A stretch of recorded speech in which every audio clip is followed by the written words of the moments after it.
Hey there, viewers. How about a little space weather update along with maybe a little bit of Earth weather as well as we watch solar cycle 25 dwarf solar cycle 24. At 13:45 Universal Time yesterday, we saw yet another X-class flare. It was an X2. There it is on the SDO.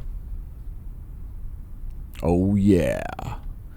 Good times. And it looks like we're going to have a little uptick here in the sunspot number. All right, we do have some space weather forecasted on the way here, both from ESA and from NASA. We'll get to it.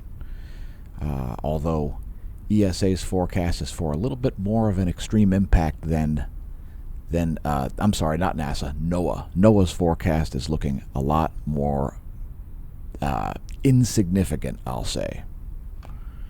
So here's a 6-day video.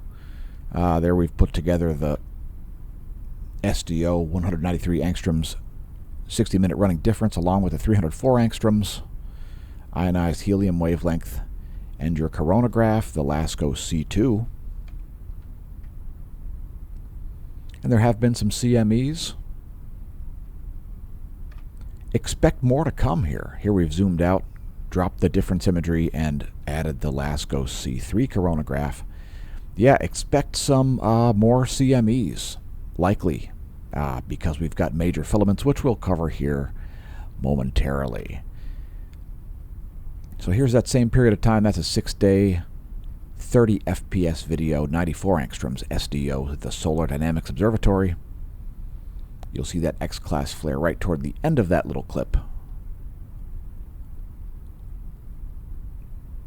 Right there.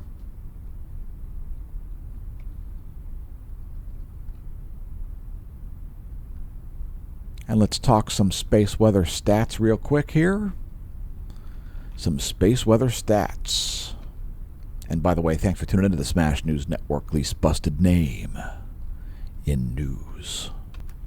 The solar lower corona and upper chromosphere. It emits a radio frequency known as the 10.7 centimeter radio flux, and the density of that flux is directly proportional to sunspot number. Currently, the radio flux is up to 260 solar flux units. 260. And there's the solar cycle progression. Space Weather Enthusiast dashboard here is not forecasting very much, although there is some minor geomagnetic unrest forecasted here by NOAA. And as far as ESA is looking for a little bit more of a significant impact sometime tomorrow. Early tomorrow morning, ESA is expecting an increase of the solar wind density to over 40 protons per cubic centimeter, as you can see there on that forecast model. So there's a little bit of a disparity between NOAA and ESA's forecast. Not expecting it to be high speed, but a low time duration but high density event. There's NOAA's forecast, as you can see, quite different there. A lot less of a direct impact as forecasted by NOAA. Coronal holes are something that we can expect to see continue here, as we have been seeing. We've been documenting on the channel a shortage of coronal holes throughout solar cycle 25. So expect lots of coronal holes. Right now we've got a bunch of North Pole-oriented coronal holes facing Earth. And as a result, we've got a North Pole-oriented magnetic sector in the heliosphere. Again, there are coronal holes in the solar B field depicted in those blue potential field surface source lines. North Pole coronal holes in green, South Pole in red. There's our sunspot number, and it looks like the Royal Observatory of Belgium has already counted some of the newly rising sunspots. We may see a continued slight boost in this as we're expecting more sunspots to rise than set. So sunspot formation and decay also figures into this. That's a little harder to forecast, but we can see sunspots rising. And again, it looks like more will rise than will set in the coming couple of days.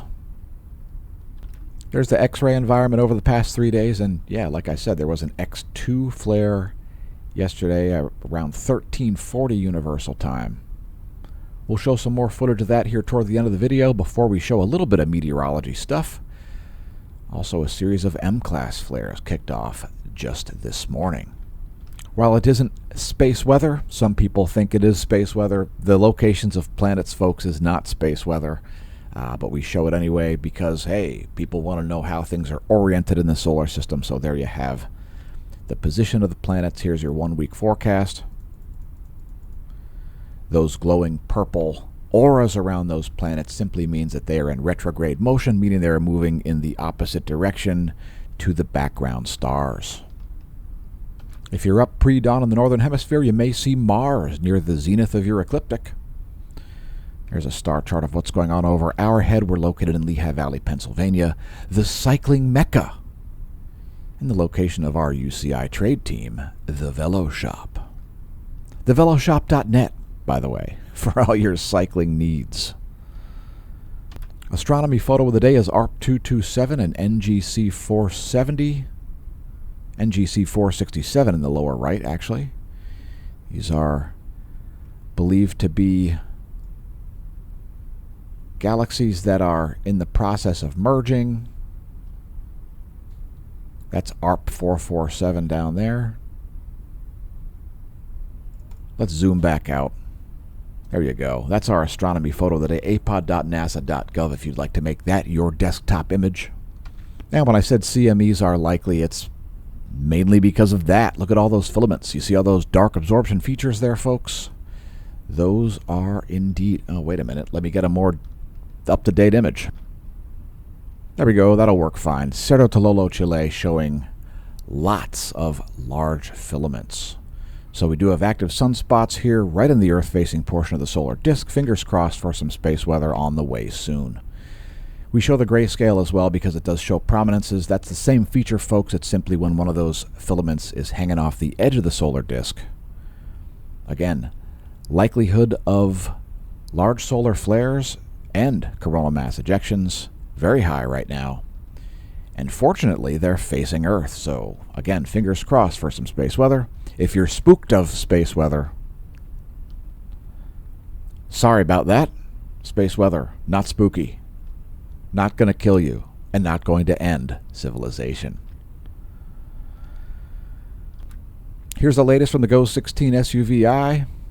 We'll zoom out a little bit here, and yeah, you can see some of those filaments hanging off the edge down there in the southeast, especially one giant one down there. Let's do a quick zoom into that. That's the past just couple of hours there, about 2 hours of activity. As you can see, some action happening down there in that southeastern corner.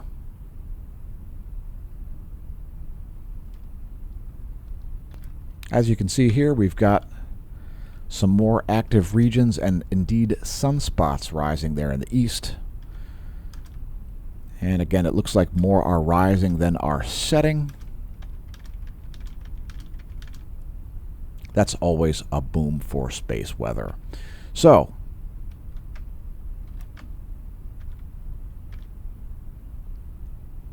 here's yesterday plus today to date from the SDO 94 angstroms wavelength. Before we briefly talk about meteorology, since there's more hurricane action going on in the Eastern Caribbean, we'll cover it. Just a couple little tidbits, including some from tropical tidbits.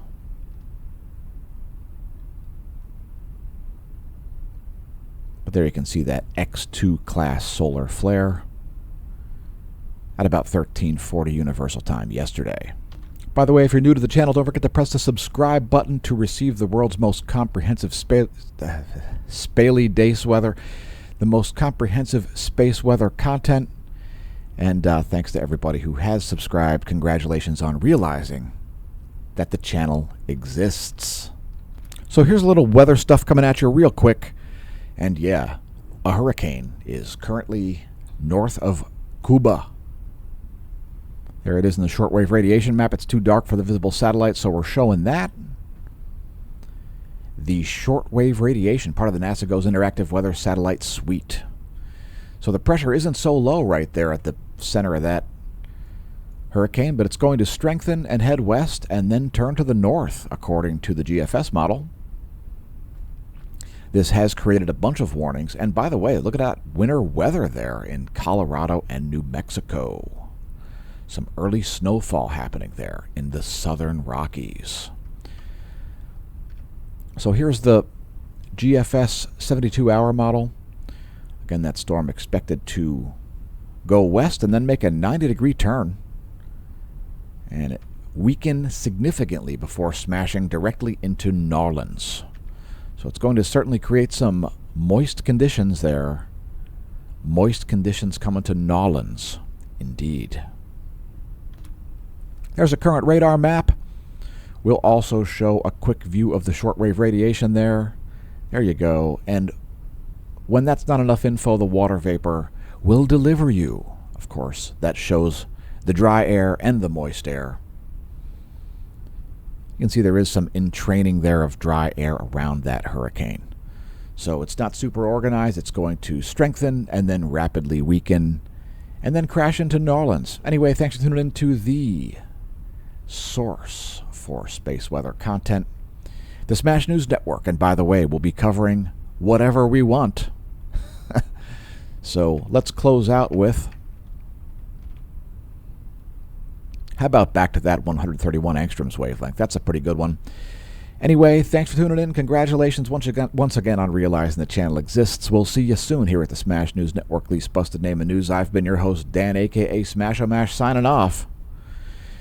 And until next time, may that solar wind be at your back.